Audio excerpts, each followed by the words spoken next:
Hey my loves, இன்னைக்கு நம்ம பார்க்க போற படம் என்னன்னா 2025 வெளியான அந்தாக்காரா அப்படின்ற ஒரு மலையாள படத்தை பத்தி தாங்க பார்க்க போறோம். இந்த படம் ஒரு வித்தியாசமான மற்றும் தரமான கிரைம் த்ரில்லர் படங்க. இந்த படத்தோட ஒன்லைனர் என்னன்னா, அரவிந்த் அப்படின்ற ஒரு டாக்ஸி டிரைவர் ஏகப்பட்ட கடன் பிரச்சனையை வச்சுக்கிட்டு டாக்ஸி ஓட்டிக்கிட்டு இருக்காருங்க. அவருக்கு ஒரு ரெகுலர் கஸ்டமர் இருக்கிறாங்க, ஒரு மேடம். அந்த மேடம் எப்ப எங்க போகணும்னாலும் அரவிந்துக்கு தான் கால் பண்ணுவாங்க.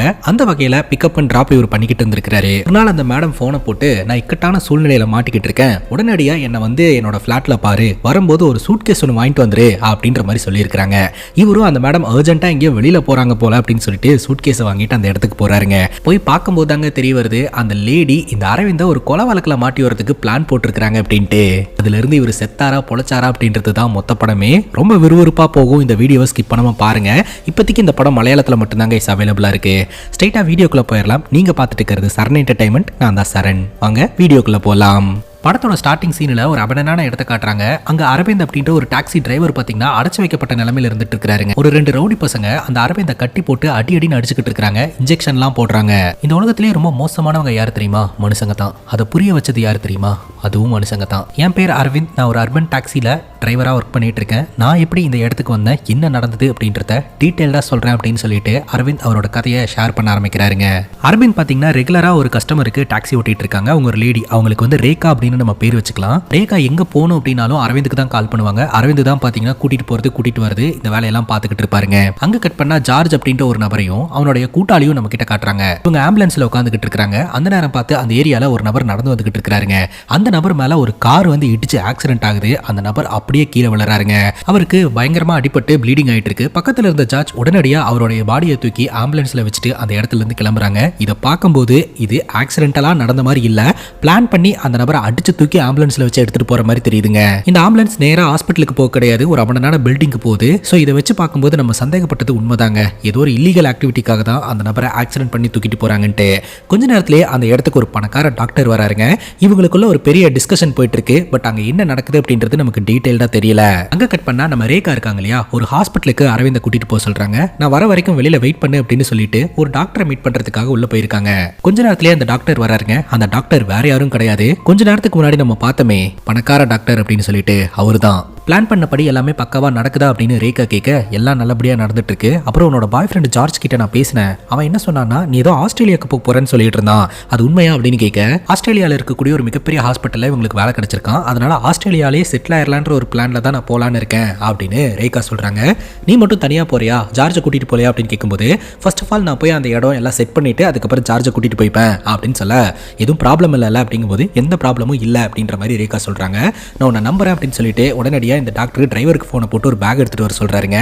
அந்த டிரைவர் பேக் எடுத்துட்டு போறத வெளியே இருந்து இந்த டாக்ஸி டிரைவர் அரவிந்த் கவனிக்கிறாரு. இந்த டாக்டர் ரேகா கிட்ட அந்த பேக் கொடுக்குறாருங்க. அந்த பேக் முழுக்க பணமா இருந்துட்டு இருக்கு. லாஸ்ட் ஒர்க் பண்ணதற்கான பேமெண்ட் தான் இது, இன்னும் கொஞ்சம் பேலன்ஸ் இருக்கு, அதை நான் கொடுத்துறேன் அப்படின்ற மாதிரி சொல்ல, தேங்க்ஸ் டாக்டர் அப்படின்னு சொல்லிட்டு அந்த இடத்த விட்டு ரேகா கிளம்புறாங்க. அப்படி ஹாஸ்பிட்டலை விட்டு வெளியில வரும்போது அங்க சபானா அப்படின்ற ஒரு ஹெட் நர்ஸை நம்ம கிட்ட காட்டுறாங்க. அந்த ஹெட் நர்ஸுக்கு பண தேவை இருக்கிறதுனால நம்ம ரேகா கிட்ட எதனா வேலை இருந்துச்சுன்னா கொடுங்க மேடம் அப்படின்ற மாதிரி ஹெல்ப் கேட்டுட்டு இருக்காங்க. சரி நீ எதுவும் கவலைப்படாத, நான் கூடி சீக்கிரம் ஏற்பாடு பண்ணி தரேன் அப்படின்னு சொல்லிட்டு ரேகா அங்கிருந்து கிளம்புறாங்க. இப்ப ரேகாவை டிராப் பண்றதுக்காக அரவிந்த் கார்ல கூட்டிட்டு போயிட்டு இருக்காருங்க. அப்ப ரேகா ரொம்ப நேரமா ஒரு மேகசினை வச்சு படிச்சுட்டு வந்துட்டு இருப்பாங்க. அது என்ன மேகசின் மேடம் அப்படின்னு சொல்லி அரவிந்த் சும்மா பேச்சு கொடுப்பாரு. அப்பதான் ரேகா சில விஷயங்களை எல்லாம் எக்ஸ்பிளைன் பண்ணுவாங்க.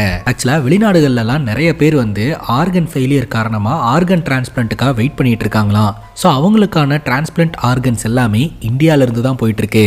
இந்தியாவில் இருக்கிறவங்க 100% விருப்பப்பட்டு தான் ஆர்கன் டொனேட் பண்றாங்களா அப்படின்னு கேட்டீங்கன்னா கிடையாது. இந்தியாவில் ஒரு பிளாக் மார்க்கெட் இருக்கு, அதன் மூலமா திருட்டுத்தனமா ஆர்கன்ஸ் கொள்ளையடிக்கப்பட்டு வெளிநாடுகளுக்கு ஏற்றுமதி செய்யப்படுது அப்படின்ற விஷயத்தை பத்தின ஒரு மேகசின் தான் இது. இதுல ஆர்கன் மாஃபியா பத்தின டீடைல்ஸ் எல்லாம் இருக்குது அப்படின்ற மாதிரி ரேகா சொல்றாங்க. நகை பணம் இதெல்லாத்தையும் பாக்கெட்ல வச்சுட்டு வெளியில போறது சேஃப் இல்லைன்னு சொல்லுவாங்க. இப்ப வெறுமனே நடந்து போறதே சேஃப் இல்ல போலயே மேடம் அப்படின்னு சொல்ல ரேகாவும் ஸ்மைல் பண்றாங்க. இப்ப ரேகாவுடைய பாய் ஃப்ரெண்டான ஜார்ஜ் கிட்ட இருந்து கால் வருதுங்க. எங்க இருக்கு அப்படின்னு கேட்கும்போது, நான் பிளாட்டுக்கு தான் போயிட்டு இருக்கேன் அப்படின்ற மாதிரி சொல்றாங்க. அதே சமயம் ரேகா கேட்கறாங்க, வேலையெல்லாம் முடிஞ்சுது அப்படின்ட்டு. ஓ எல்லாம் முடிஞ்சுது அப்படின்ற மாதிரி அவர் சொல்றாருங்க. கொஞ்ச நேரத்துக்கு முன்னாடி ஒரு நபரை ஆக்சிடென்ட் பண்ணி அவரோட உடலை ஒரு அபண்டனான இடத்துக்கு எடுத்துட்டு போனாங்க இல்லையா, அவருடைய உடல்ல இருக்கக்கூடிய ஆர்கன்ஸை கொள்ளையடிக்கிறதுக்காக தான் அதை பண்ணியிருக்கிறாங்க. நினைச்ச மாதிரியே தேவைப்பட்ட ஆர்கன்ஸை கொள்ளையடிச்சிட்டு மீதமுள்ள உடம்பை என்ன பண்றாங்கன்னா, அங்க இருக்கக்கூடிய பன்னி ஃபார்மில் கட் பண்ணி பன்னிங்களுக்கு விருந்தா போட்டுறாங்க. இப்படிதான் கடத்தப்படுறவங்களோட உடல்ல இருந்து ஆர்கன்ஸை திருடிட்டு டெட் பாடியை டிஸ்போஸ் பண்ணிட்டு இருக்காங்க அப்படின்றது நமக்கு தெரிய வருதுங்க. இப்ப ஜார்ஜோட கூட்டாளிகளும் அந்த இடத்துல இருந்து கிளம்புறாங்க. அப்ப ஜார்ஜோட கூட்டாளி கேட்கிறான், என்னாச்சு அவ மட்டும் தனியா ஆஸ்திரேலியா போய் செட்டில் ஆகுறேன்னு சொல்லிட்டு இருக்கா, உங்க 2 பேருக்குள்ள பிரேக்கப்பா அப்படின்னு கேட்க, அதுக்கு ஜார்ஜ் சொல்றாரு, அப்படியெல்லாம் ஒன்றும் கிடையாது, அவளுக்கு ஒரு நல்ல ஆஃபர் கிடைச்சது, அந்த ஆஃபரை பயன்படுத்திக்கலாம் அப்படின்னு சொல்லிட்டு கிளம்புறா, வேற ஒன்றும் கிடையாது அப்படின்ற மாதிரி ஜார்ஜ் சொல்றாருங்க. இப்ப அரவிந்த் ரேகாவை கூட்டிட்டு போய் ஃபிளாட்ல டிராப் பண்றாங்க. அப்ப ரேகா சொல்றாங்க, அடுத்த வாரம் நிறைய மெடிசன்ஸ் எல்லாம் பர்ச்சேஸ் பண்ண வேண்டியதா இருக்குது, அதனால நீ தான்ப்பா வரணும் அப்படின்னு சொல்ல அரவிந்தும் சரின்னு கேட்டுக்கிறாருங்க. இப்ப ரேகா காரை விட்டு இறங்கி அவங்க ஃபிளாட்டுக்குள்ள நடந்து போறாங்க. அப்ப அவங்க கையில இருக்கக்கூடிய பேகை இவர் கவனிக்கிறாரு. இந்த பேக் தானே அந்த டாக்டரோட கார்ல இருந்து டிரைவர் எடுத்துட்டு போனாரு அப்படின்னு சொல்லி கவனிச்சுட்டு அதுக்கப்புறம் அந்த இடத்துல இருந்து இவர் கிளம்புறாருங்க. இப்ப அரவிந்த் டியூட்டியை முடிச்சுட்டு நேரா அவரோட வீட்டுக்கு போறாருங்க. வீட்டுல அவருடைய மகள் இருக்கிறா, மகளுக்கு சாக்லேட்லாம் வாங்கி கொடுத்துட்டு மக கூட ஜாலியா டைம் ஸ்பெண்ட் பண்ணிட்டு அதுக்கப்புறம் மனைவி கிட்டையும் ஹாப்பியா பேசிட்டு விளையாடிக்கிட்டு இருப்பாருங்க. அரவிந்த் பொறுத்த வரைக்கும் அவரால் சரியா நடக்க முடியாதாட்டு இருக்குதுங்க, காலில் அடிபட்டு இருக்கு, கொஞ்சம் அன்னிவனா தான் கைஸ் நடக்கிறாரு. அங்க கட் பண்ணா ரேகாவை நம்ம கிட்ட காட்டுறாங்க. ரேகாவுடைய போனுக்கு ஒரு மெசேஜ் வருதுங்க, டீல் அக்செப்டட் அப்படின்னு போட்டு. அது என்ன டீல் அப்படின்னு பாத்தீங்கன்னா, ஏபி நெகட்டிவ் ரேர் பிளட் குரூப்ல இருக்கக்கூடிய ஒரு ஆர்கனை வந்து அரேஞ்ச் பண்ணி கொடுத்தா 15 கோடி ரூபாய் தரேன் அப்படின்னு கிளைண்ட் சொல்லி இருந்திருக்காங்க. 15 கோடி ரூபாய் அப்படின்றது வந்து ஒரு ஹியூஜ் அமௌண்ட் கரெக்டா. ஸோ அந்த பெரிய அமௌண்ட்டுக்காக தான் இந்த ரேகா ஏதோ ஒரு பிளான் பண்ணிட்டு இருக்கிற மாதிரி நம்ம கிட்ட காட்டுறாங்க. அதே சமயம் ஆஸ்திரேலியாவில் இவங்களுக்கு ஒரு வாய்ப்பு கிடைச்சதுனால ஆஸ்திரேலியாவில் போய் செட்டில் ஆக போறேன் அப்படின்னு சொல்லிட்டு இருந்தாங்க இல்லையா, அது எல்லாமே இவங்களோட பார்ட் ஆஃப் பிளான் அப்படின்றது நமக்கு தெரிய வருதுங்க. அதை பத்தி யோசனை பண்ணிட்டே உட்காந்துக்கிட்டு இருக்க அந்த நேரம் பார்த்து நம்ம ஜார்ஜ் வீட்டுக்கு வராருங்க. ரேகா ஒரு மாதிரி யோசனையில் இருக்கிறத பார்த்துட்டு, நீ எதை பத்தியும் கவலைப்படாத, நான் உனக்கு இருக்கேன் அப்படின்னு சொல்லிட்டு அவரு ஒரு சில விஷயங்களை எல்லாம் எக்ஸ்பிளைன் பண்ண ஆரம்பிக்கிறாருங்க. இவங்க 2 பேருமே என்ன நினைச்சிட்டு இருக்காங்க அப்படின்னா, எவ்வளவு நாள் நம்ம இந்த மாதிரியே பண்ணிட்டு இருக்கிறது, ஏதாவது ஒரு பாயிண்ட்ல நமக்குன்னு ஒரு லைஃப் இருக்கு இல்லையா, அந்த லைஃபை பார்த்துட்டு போகணும் இல்லையா, அதுக்காக ஏதாவது ஒன்று பண்ணலாம்னு நினைக்கிறாங்க. ரேகா கேட்கறாங்க, அதை எப்படி பண்ண போறோம் அப்படின்னு சொல்லிட்டு. அதுதான் நீ ஆல்ரெடி ஆஸ்திரேலியாவுக்கு போறேன்னு சொல்லிட்டேன், அதே சமயம் நான் அவங்க கூடயே தான் இருக்கிறேன் அப்படின்னு சொல்லிட்டு அவங்களுக்கு நம்ம மேல நம்பிக்கை இருக்கும். அதே சமயம் ஒரு 3 டீல்ஸோட பேமெண்ட் பெண்டிங் இருக்கு, அது போக இந்த டாக்டர் யார் யார் கூட எல்லாம் கேஷ் டீல் பண்ணிட்டு இருக்கிறாருன்ற டீட்டெயிலாம் தெரியும். ஸோ நான் வரும்போதே எம்டி ஹேண்டடா வரமாட்டேன், ஒரு பெரிய அமௌண்ட்டோட தான் வருவேன், அதற்காக ஒரு திட்டம் போட்டு வச்சிருக்கேன் அப்படின்ற மாதிரி இவர் சொல்றாருங்க. ரேகா கேட்கறாங்க, பிளான்ல ஏதாவது சொதப்பல்னா என்ன பண்றது அப்படின்ட்டு. அப்படியெல்லாம் ஒன்றும் சொதப்பாது, நான் ஒன்று தொட்டேன்னா அதை கம்ப்ளீட் பண்ணாம விட மாட்டேன்.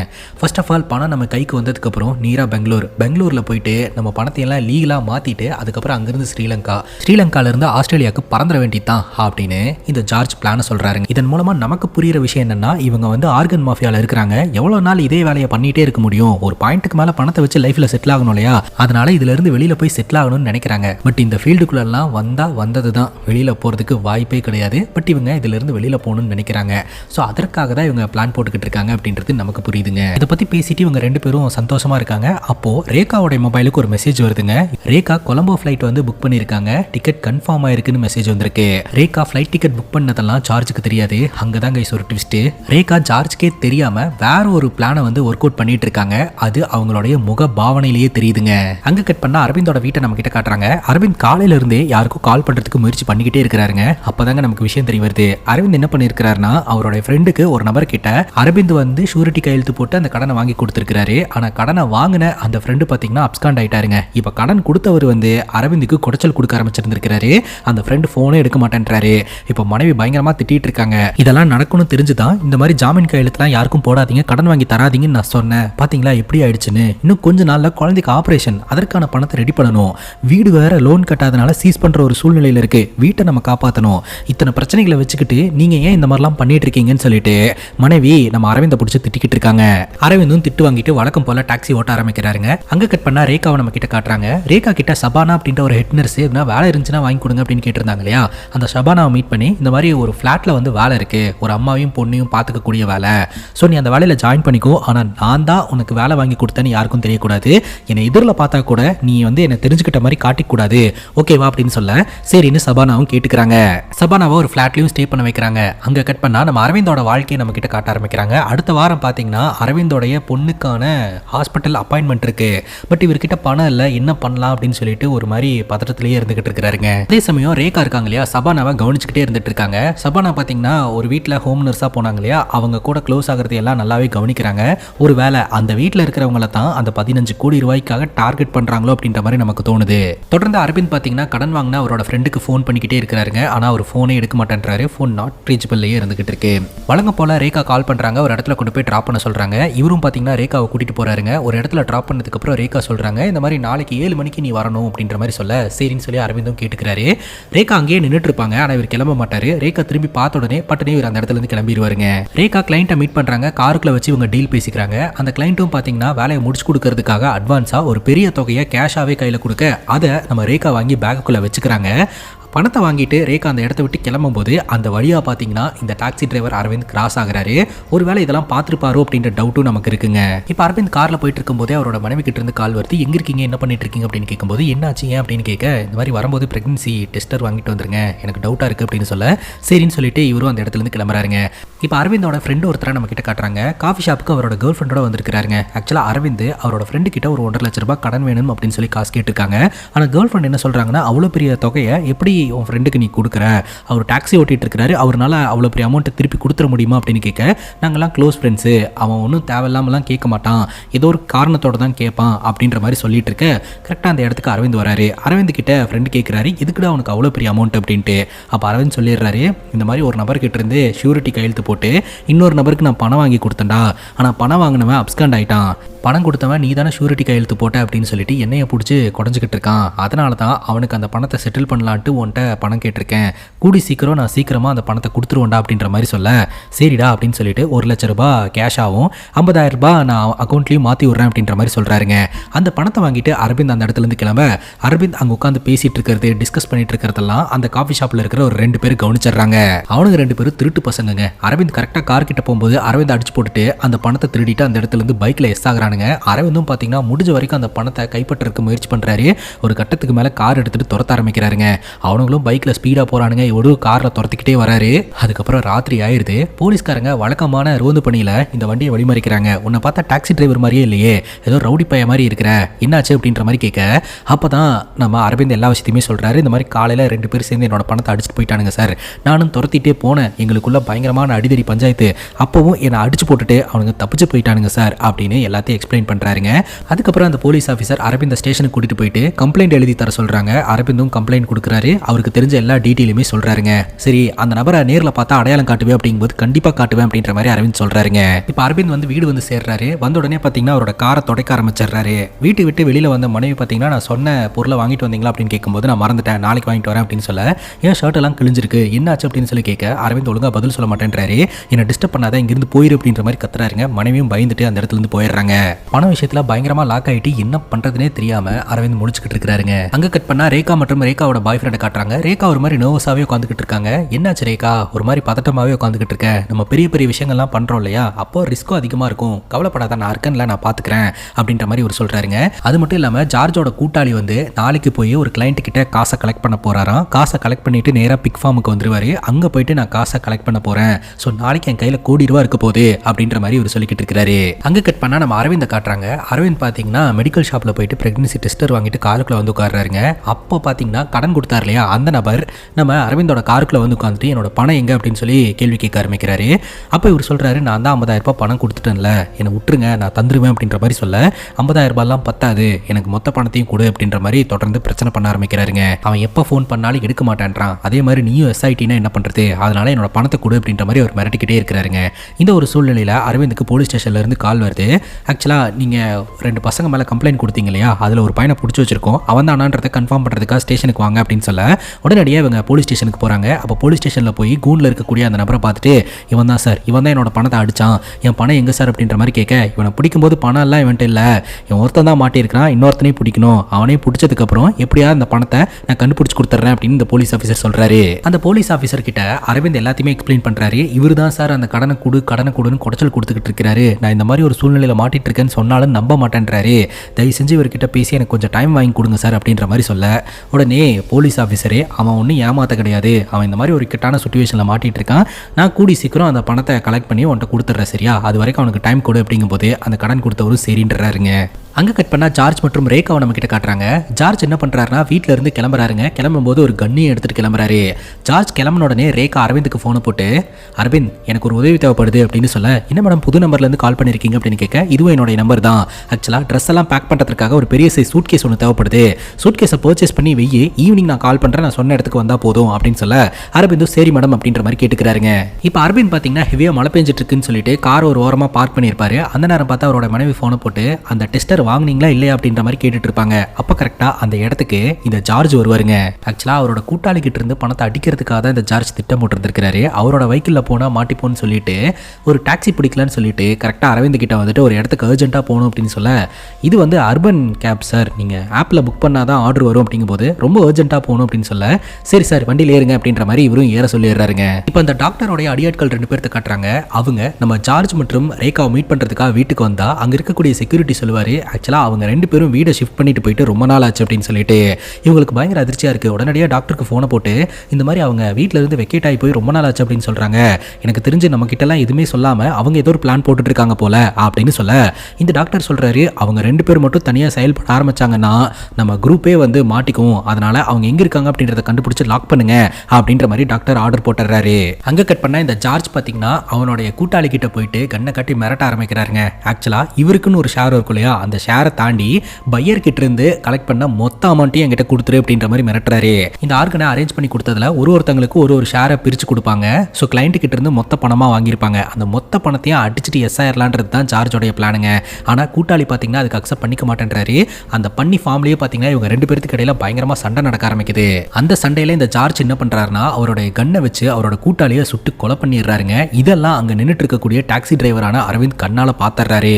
என்னடா அது டிராப் பண்ணுறதுக்காக வந்தால் இந்த இடத்துல ஏதோ ஒரு கொலை சம்பவத்தில் நம்மளை மாட்டி விட்டுருவாங்க போல அப்படின்னு சொல்லிட்டு உடனடியாக கார் எடுத்துட்டு அந்த இடத்துல தப்பிச்சிடுறாருங்க. இப்போ இந்த ஜார்ஜ் பார்த்தீங்கன்னா அவனோட கூட்டாளி கலெக்ட் பண்ண மொத்த பணத்தையும் எடுத்துட்டு இந்த டாக்ஸி கிட்ட வந்து பார்த்தா இந்த டாக்ஸி அந்த இடத்துல இருந்து கிளம்பிருச்சு. ஆக்சுவலாக நம்ம அரவிந்த் வந்து இவனே ஒரு கொலைகாரன், நம்ம எங்கேயாவது கொண்டு போய் டிராப் பண்ணி நம்மளையும் போட்டு தள்ளிட்டானா என்ன பண்ணுறதுன்னு சொல்லிட்டு தான் அரவிந்த் தப்பிச்சு போயிருப்பாரு. ஸோ இப்போ இந்த இடத்துல இருந்து எப்படி போகிறதுன்னு யோசனை பண்ண கூட்டாளி ஒரு காரில் இந்த இடத்துக்கு வந்திருப்பான். அந்த காரை எடுத்துட்டு இந்த ஜார்ஜ் கிளம்புறாருங்க. இந்த கொலை சம்பவத்தை நேரில் பார்த்த அரவிந்த் பதற்றத்தோடையும் பயத்தோடையும் வீடு போய் சேர்றாருங்க. மனைவி கேட்குறாங்க அந்த டெஸ்டர் எங்க அப்படின்னு சொல்லிட்டு. உடனே இவர் போய் அந்த டெஸ்டர் எடுத்துட்டு வந்து கொடுத்துட்டு இவர் பாட்டுக்கு ரூம்குள்ள போய் கதவை லாக் பண்ணிடுவாரு. கணவனுடைய நடவடிக்கையில் ஏதோ ஒரு மாற்றம் இருக்கு அப்படின்னு சொல்லிட்டு அரவிந்தோட மனைவி யோசனை பண்ண ஆரம்பிக்கிறாங்க. இப்போ இந்த ஜார்ஜ் இருக்கிறார் இல்லையா, பணத்தை எடுத்துட்டு இப்போ இவங்க புதுசாக ஸ்டே பண்ணியிருக்கக்கூடிய ஃபிளாட்டுக்கு வர அங்கே இருக்கக்கூடிய செக்யூரிட்டி சாவியை கொடுத்து, மேடம் வெளியில் போயிருக்காங்க இன்னும் வீட்டுக்கு வரல அப்படின்னு சொல்ல, சரின்னு கேட்டு இந்த சாவியை வாங்கிட்டு இவர் அந்த ஃபிளாட்டுக்குள்ள நுழையிறாருங்க. அங்கே கட் பண்ணா இந்த டாக்டரோட அடியாட்கள் வந்து அந்த பண்ணி ஃபார்முக்கு போறாங்க. அங்க போய் பார்த்தா இந்த பணத்தை எல்லாம் கலெக்ட் பண்ணிட்டு வந்த நபர் கொல்லப்பட்டு இறந்து போயிருக்கிறாரு. அங்க இருக்கக்கூடிய பாடியை பண்ணிக்கு போட்டு கிளியர் பண்ணிட்டு அடுத்த கட்ட நடவடிக்கையை பார்க்கலாம் அப்படின்ற மாதிரி அந்த டாக்டர் முடிவெடுக்கிறாருங்க. இப்போ இந்த ஜார்ஜ் என்ன பண்றாருன்னா கலெக்ட் பண்ண அந்த பண பேக்கை எடுத்துட்டு வந்து ஓபன் பண்றாரு. உள்ள பாத்தீங்கன்னா பணம் இருக்கு. ஸோ பணம் எல்லாம் இருக்கிறத கன்ஃபார்ம் பண்ணிட்டு குளிக்கலாம்னு சொல்லிட்டு வாஷ்ரூம்ல போயிட்டு குளிக்க ஆரம்பிக்கிறாருங்க.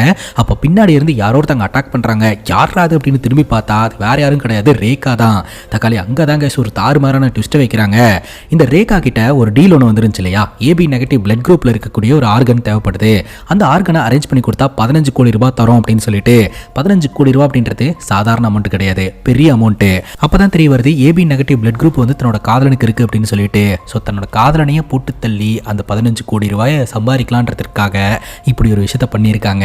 அதுக்கப்புறம் அடிச்சு கொடூரமா கொள்றாங்க. இப்போ இந்த ஆர்கனை எடுக்கணும் இல்லையா, அதுக்கு ஒரு நர்ஸோட உதவி தேவைப்படுது. அதனால உடனடியாக ஒரு நர்ஸுக்கு ஃபோன் பண்றாங்க. அந்த நர்ஸ் வேற யாரும் கிடையாது, ஷபானா தான். அப்போதான் கைஸ் இன்னொரு விஷயம் நமக்கு தெரிய வருது. இப்போ இவங்க ஸ்டே பண்ணியிருக்காங்க இல்லையா, அந்த ஃப்ளாட்டுக்கு பக்கத்தில் தான் இந்த ஷபானா இருக்காங்க. அந்த வீட்டில் இருக்கிறவங்கள பார்த்துக்கக்கூடிய டியூட்டியில் தான் இவங்க ஜாயின் பண்ணி விட்டுருக்காங்க. ஸோ இதெல்லாம் முன்கூட்டியே பிளான் பண்ணி தான் ரேகா இதை பண்ணியிருக்கிறாங்க. கூப்பிட்ட உடனே ஷபானானால ஈஸியாக அந்த ஃப்ளாட்ல இருந்து இந்த ஃப்ளாட்டுக்குள்ளே வந்துட முடியும் இல்லையா. இது சாதாரண பிளான் இல்லைங்க, பயங்கரமான மாஸ்டர் பிளானு. ஆக்சுவலாக அந்த பக்கத்து ஃப்ளாட்டில் ஷபானா வந்து ஹோம் நர்ஸாக ஒர்க் பண்ணிக்கிட்டு இருக்காங்க. அந்த ஃப்ளாட்டில் இருக்கிறவங்க ஃபர்தா போட்டு வெளியில் போயிட்டு வரதை இந்த செக்யூரிட்டி கவனிப்பார். ஸோ அதுக்கேற்ற மாதிரியே நம்ம ரேகா பிளான் பண்ணியிருக்கிறாங்க. ஃபர்ஸ்ட் ஆஃப் ஆல் இவங்க ரேகாவா அந்த ஃப்ளாட்டை விட்டு வெளியில் போயிடுவாங்க. அதுக்கப்புறம் ஷபானா வெளியில் வரும்போது ஃபர்தா போட்டுட்டு அந்த ஃப்ளாட்டில் இருக்கிறவங்க மாதிரி உள்ளே போயிடுவாங்க. அப்போ செக்யூரிட்டிக்கு என்ன தெரியும், வெளியில் போன ரேகா மேடம் இன்னும் வீட்டுக்கு வரலன்ட்டு தான். ஆனால் ஆல்ரெடி ப்ரிப்பேர்டாக ரேகா உள்ளே இருப்பாங்க. ஸோ உள்ளே வந்த இந்த ஜார்ஜை வந்து போட்டு தள்ளிடுவாங்க. நாளைக்கே ஏதாவது பிரச்சனை வந்தால் கூட ரேகா வீட்டில் இல்லைன்னு செக்யூரிட்டி சொல்லுவாங்களே. இப்போ இந்த ஜார்ஜோட கொலை வழக்க யாராவது மேலே ஃப்ரேம் பண்ணணும் இல்லையா, அதுக்கு ரேகா ஒரு பிளான் போட்டு வச்சிருக்காங்க. காலையில் வெளியில் போகும்போது செக்யூரிட்டி கிட்ட இந்த மாதிரி என்னோட கெஸ்ட் ஒருத்தங்க ஈவினிங் வருவாங்க, அவங்களுக்கு கொஞ்சம் சரக்கு வாங்கி வாங்கிட்டு வந்து கொடுத்துருங்க அப்படின்ற மாதிரி சொல்ல செக்யூரிட்டியும் சரின்னு கேட்டுப்பாங்க. இப்போ அந்த சம்பவத்தை எல்லாம் பண்ணி முடிச்சுட்டு இந்த ரேகா என்ன பண்றாங்கன்னா அரவிந்துக்கு போனை போட்டு சூட்கேஸ் வாங்கிட்டு நான் வர சொல்லியிருந்தேனே அரவிந்த், நான் சொல்ற ஃபிளாட்டுக்கு சீக்கிரமா வா அப்படின்ற மாதிரி ஒரு மாதிரி எமோஷனல் ஆகி பேசுறாங்க. ஒருவேளை மேடம் ஏதோ ஒரு பிரச்சனையில மாட்டிட்டு இருக்காங்க போல, உடனடியாக போகணும் அப்படின்னு சொல்லிட்டு இவர் பேக் எடுத்துட்டு அந்த ஃபிளாட்டுக்கும் போறாருங்க. அரவிந்த் அந்த இடத்துக்கு வரதுக்குள்ளேயே இந்த ரேகா சபானாவை பயன்படுத்தி அதே மாதிரி ஆள்மாறாட்டத்தனம் பண்ணி அந்த ஃப்ளாட்டை விட்டு ஆர்கன் எடுத்துட்டு வெளியில வராங்க. அந்த கிளைண்ட் கிட்ட பாத்தீங்கன்னா ஆர்கனை சேஃபா கொண்டு போய் ஒப்படைச்சிட்டு பணத்தை வாங்குறாங்க. அதுக்கப்புறம் இந்த சபானா கிட்ட ஒரு பெரிய தொகையை கொடுத்துட்டு நீ ஃபினான்ஷியல் ப்ராப்ளம் இருக்கிறதுனால தான் நான் உன்னை டார்கெட் பண்ணி இந்த வேலையை உன்கிட்ட கொடுத்தேன், இதோட உனக்கும் எனக்கும் இருக்கக்கூடிய கான்ட்ராக்ட் முடிஞ்சுது, இனி நீ யாருன்னு எனக்கு தெரியாது, நான் யாருன்னு எனக்கு தெரியாது, நீ உன்னோட லைஃப்பை பார்த்துட்டு போயிரு அப்படின்னு சொல்லிட்டு சபானாவை அங்கேயே கலட்டி விட்டுறாங்க. சபானாவும் பணம் கிடைச்சது அப்படின்னு சொல்லிட்டு அங்கிருந்து கிளம்பிடுறாங்க. இப்போ ரேகா என்ன பண்றாங்க அப்படின்னா ரேகாவாவே அந்த ஃபிளாட்டுக்கு வராங்க. செக்யூரிட்டி கிட்ட பேசிட்டு அந்த ஃபிளாட்டுக்குள்ள நுழையிறாங்க. உள்ள வந்துட்டு அரவிந்துக்கு ஃபோன் அடிக்கிறாங்க. அரவிந்தை வர சொல்றாங்க. அரவிந்த் உடனடியாக அடிச்சு பிடிச்சி அந்த இடத்துக்கு வராருங்க.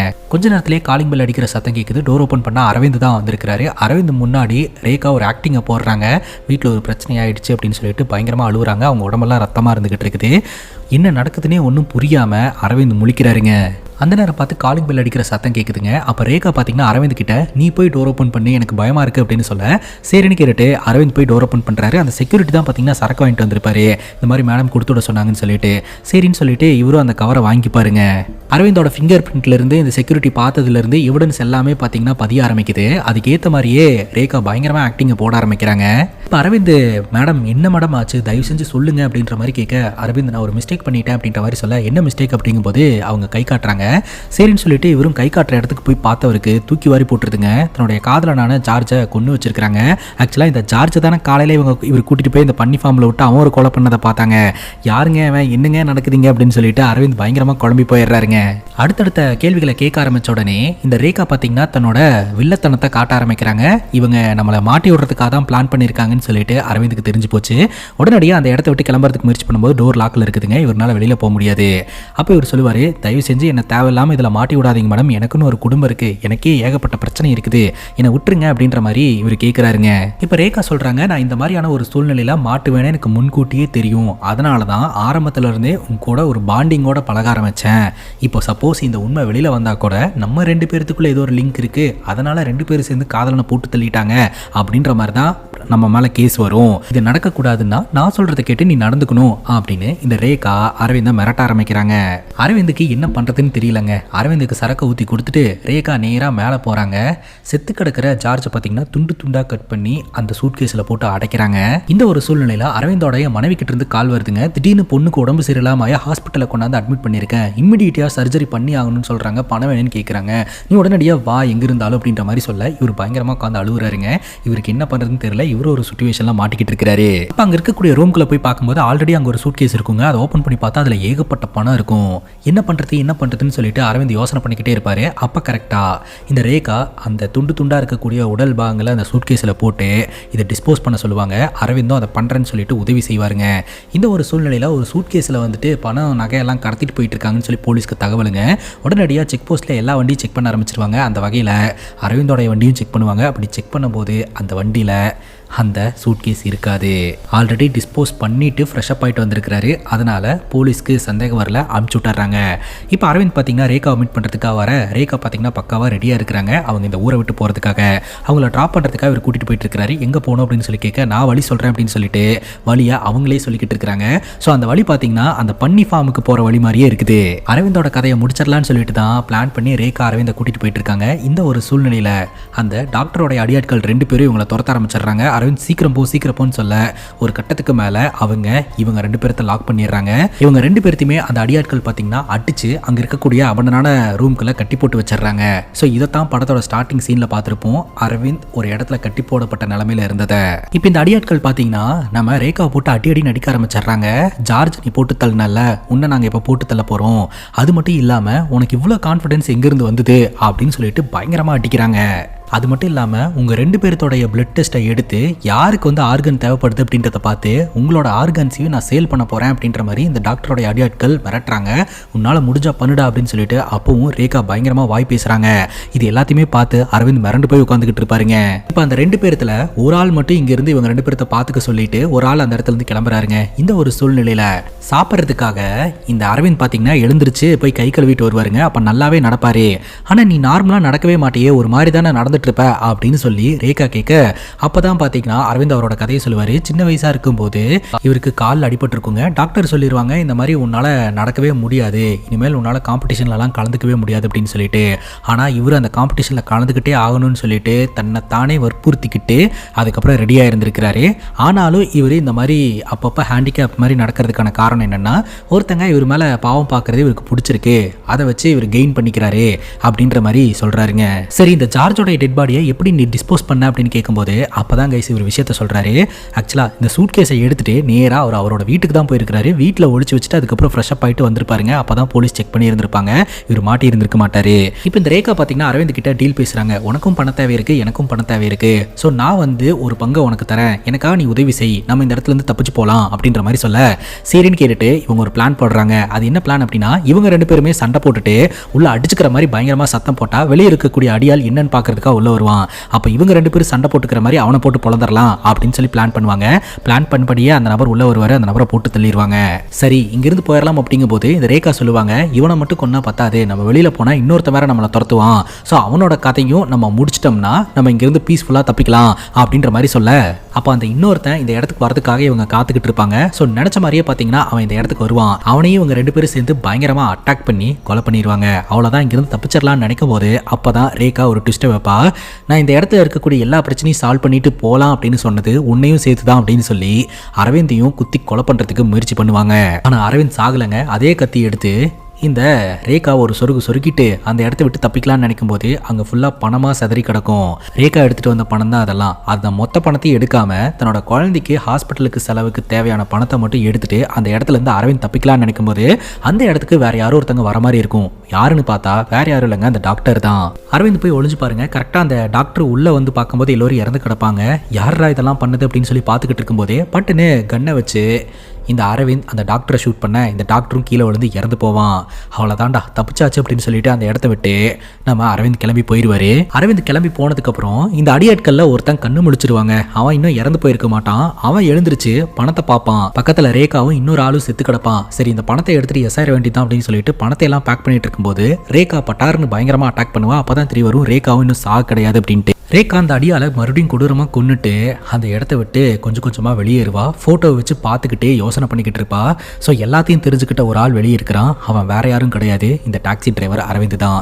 இன்னொரு பக்கம் இந்த டாக்ஸி டிரைவர் அரவிந்த் என்ன பண்ணுறாருன்னா, மறைச்சு வச்சிருந்த அந்த டெட் பாடியை கொளுத்தி விட்டு எரிச்சிட்றாருங்க. இந்த கதை இதோட முடியல, இங்கிருந்து தொடங்கும் அப்படின்ற மாதிரி சொல்லி இந்த படத்தை கம்ப்ளீட் பண்ணுறாங்க. செகண்ட் பார்ட்டுக்கு லீடு வச்சு படத்தோட ஸ்டார்டிங் சீனில் சொல்லியிருந்தாங்க இல்லையா, இந்த உலகத்திலே ரொம்ப மோசமான ஆள்னா அது மனுஷன்தான். அதுக்கு இந்த ரேகாவே எக்ஸாம்பிள். ரேகா பார்த்தீங்கல்ல, காசுக்காக தன்னோட காதலனையே போட்டு தள்ளியிருக்காங்க. இன்னொருத்தனை ஃப்ரேம் பண்ணி தப்பிக்கவும் பார்த்துருக்குறாங்க. இதோட இந்த படம் முடியுதுங்க. இந்த படத்தை பற்றி நீங்கள் என்ன நினைக்கிறீங்க அப்படின்னு உங்களோட கருத்தை கமெண்ட் செக்ஷனில் பதிவு பண்ணுங்கள். அண்ட் இதே மாதிரி வேறு எதனா படத்தை பற்றி பேசணும் அப்படின்னு நினச்சிங்கன்னா படத்தோடைய பேரை கமெண்ட் செக்ஷனில் சொல்லுங்கள். இதே மாதிரி வேறு ஒரு நல்ல வீடியோவில் வந்து சந்திக்கிறேன். Love you guys, take care and cheers.